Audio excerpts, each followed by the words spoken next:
When you leave the house each day, you're faced with this question: how do I get to where I'm going? If it's a short distance, you're probably going to walk. Anything further, and you'll probably take the car.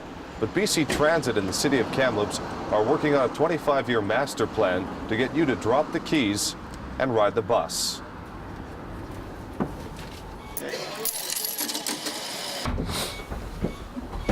The primary goal of the plan is to double the number of riders, currently 3.4 million a year, by 2020.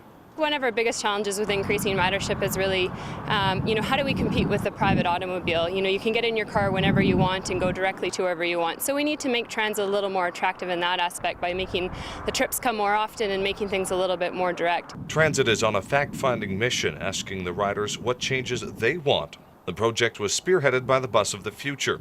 It traveled around the city to get the answers it needed. We get a lot of requests for more Sunday service, improved service on the weekends. Evenings is a big issue, and into the early morning as well. We're getting people that want the buses to operate more frequently so that maybe they don't need to consult a timetable before they step out onto the road, and they know that a service is going to be there within 15 minutes or so. A trip to the Lansdowne Bus Exchange found very similar results. Like every 15 minutes, not every half an hour, but the every 15 minutes after school works perfectly, I find. And the buses could run a little bit later, like say like 1 or 2 in the morning. The Sunday service, I believe, needs to be improved.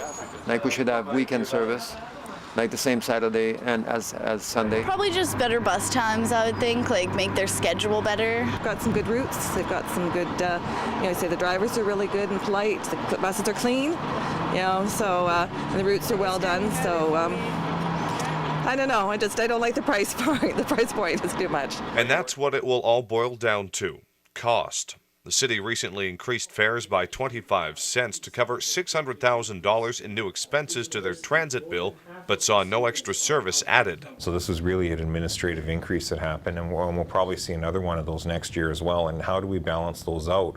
It's one thing when we're expanding hours and we can kind of understand increased costs then, but when you're staying at the same number of hours, I can see where it gets very difficult for the public to be happy with either fare increases or property tax increases.